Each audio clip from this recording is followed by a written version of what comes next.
ഞാനിങ്ങനെ സിനിമയിലൊക്കെ കാണുമ്പോൾ അവർക്ക് എന്തിനാ ടെൻഷൻ അടിക്കുന്നത്? പ്രസവിക്കുന്ന എത്രയോ ആൾക്കാർ പ്രസവിക്കുന്നുണ്ട്. പോയിട്ട് പ്രസവിച്ചിട്ട് വരൂലേ? അങ്ങനെ ഭർത്താവ് ടെൻഷൻ അടിക്കേണ്ട ആവശ്യമില്ലല്ലോ. അവർ പോയിട്ട് വരും. അപ്പോൾ ഈ ഒരു അവസ്ഥ നമുക്ക് മനസ്സിലായി. ഇത് വെറുതെ അല്ല ഇവർ ടെൻഷൻ അടിക്കുന്നത്. ടെൻഷൻ ആവും. ഒന്നാമത് ഇവളെന്നെ അകത്ത് കയറ്റി. കണ്ടു ഞാൻ കണ്ടു എങ്ങനെയാന്ന് എന്റെ അതിന്റെ കണ്ണോട്. പ്രൊസീജിയേഴ്സ്. അയ്യോ! ഞാനും 2 ചീത്ത വിളിച്ചു. മറ്റേ നേരത്തെ പറഞ്ഞ ആളാ.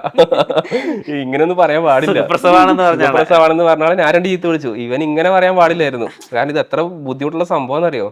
അതായത് എന്തോ നമുക്കെന്നെ അതിൻ്റെ ഉള്ളിൽ കയറുമ്പോൾ നമ്മൾ ചിലപ്പോൾ ബോധം കെട്ട് വീണു. ആ ഒരു സ്മെല്ലും ആ ഒരു കത്രികയും കാര്യങ്ങളൊക്കെ കാണുമ്പോൾ നമുക്ക് തന്നെ ബോധം കിട്ടും. അപ്പൊ ഞാൻ വിചാരിക്കും ഇവരെങ്ങനെയാ ഇത്? ഇത്ര ധൈര്യം പെണ്ണുങ്ങൾക്ക് മാത്രമേ കിട്ടൂ. ആമ്പിള്ളേർക്ക് ആ ധൈര്യം കിട്ടൂല. പ്രസവമൊക്കെ സ്ത്രീകൾ എൻജോയ് ചെയ്ത് ചെയ്യുന്ന കാര്യമാണെന്ന് പറയുന്നത്. എൻജോയ്. അതാ ഞാൻ പറഞ്ഞ റൂമിലെത്തിയിട്ട് ഫസ്റ്റ് ചീത്ത വിളിച്ച ആളായിരുന്നു.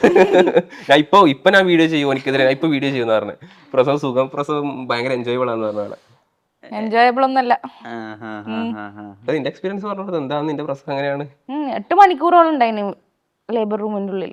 നല്ല പെയിൻ ഉണ്ടായിന്. കുട്ടി താഴേക്ക് വരുന്നില്ല. അവർ പറഞ്ഞ ഡേറ്റും ആയി, കുട്ടിയാണെങ്കിൽ താഴേക്ക് വരുന്നില്ല. അപ്പൊ അവര് 8 മണിക്കൂർ വെയിറ്റ് ചെയ്തു. നല്ല ഹോസ്പിറ്റലായിരുന്നു കേട്ടോ. നല്ല ഹോസ്പിറ്റലിൽ. അതുകൊണ്ട് നല്ല സ്മൂത്ത് ആയിട്ടുള്ള നല്ല ഡോക്ടറും.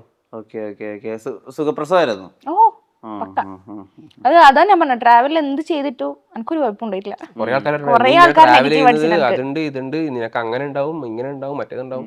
കുറെ ആൾക്കാർ ഭയങ്കരമായിട്ട് അയ്യോ നമ്മളെ വീഡിയോ ചെയ്യുന്നതിനേക്കാൾ കൂടുതൽ നമ്മളെ ഈ പ്രസവ സമയത്ത് ട്രാവൽ ചെയ്യുന്നതിനായിരുന്നു ആൾക്കാർ ക്രിട്ടിസൈസ് ചെയ്തിട്ടുണ്ടായത് ഭയങ്കരമായിട്ട്. നമ്മളെ വെറുതെ ഇവിടെ ഉണ്ടായിരുന്നില്ല.